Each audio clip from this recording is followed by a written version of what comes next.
A loud noise startled Junpei awake, and his eyes snapped open. As they adjusted to the light, he realized that he didn't recognize his surroundings. Ah!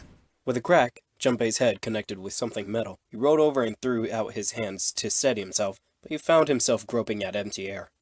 His balance lost and his still, fuzzy mind struggling to understand what was going on, Junpei tumbled down to the cold, gray floor. Ah! God damn it! Ah! What the hell?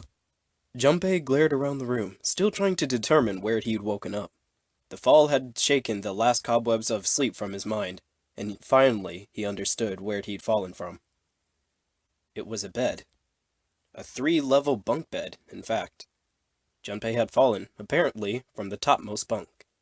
His shoulder hurt, his knee hurt, his hip hurt, his entire body hurt. He could feel a bump forming on his forehead, where he'd slammed it against the low ceiling.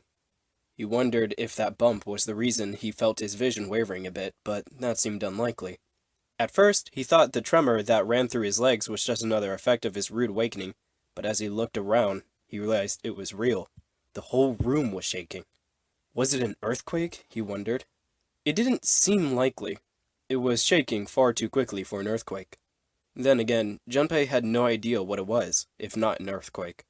Junpei rubbed the growing bump on his head and gingerly climbed to his feet. His balance regained, he finally took his first good look around the room,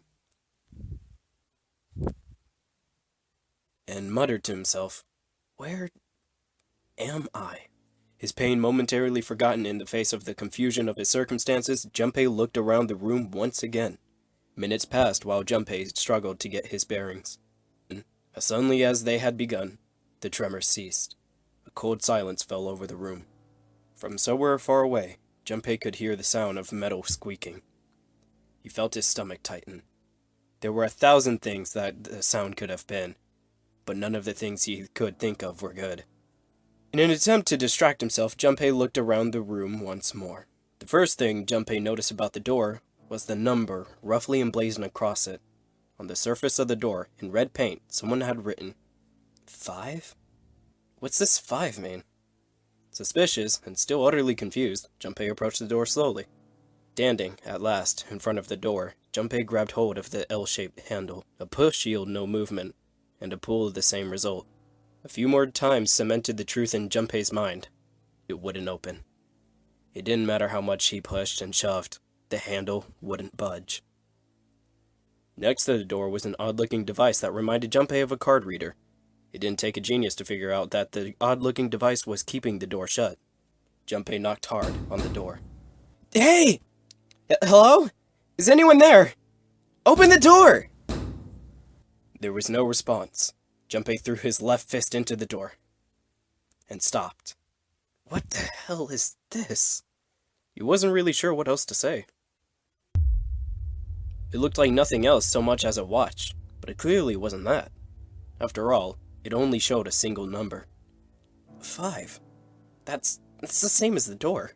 True, the numbers were the same, but he had no idea what that might mean. All he knew was that it was strange and new, and he wanted it off. Junpei flipped over his hand as if to remove a watch, but the other side of the bracelet was solid. No buckle, no clasp, nothing. He sighed and flipped the thing back over. He began to tug at it. However, damn. It's no good. Damn thing won't come off.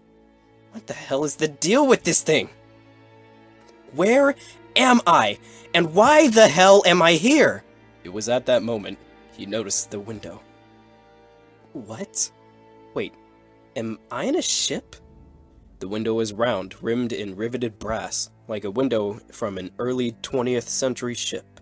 Junpei walked slowly toward the window. He could see nothing beyond it but thick, impenetrable darkness.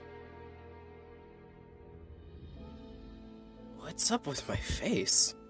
His confusion was well justified. His face was drawn and pale, the dark circles under his eyes made him look as though he was nearly dead. Man, what the hell happened to me?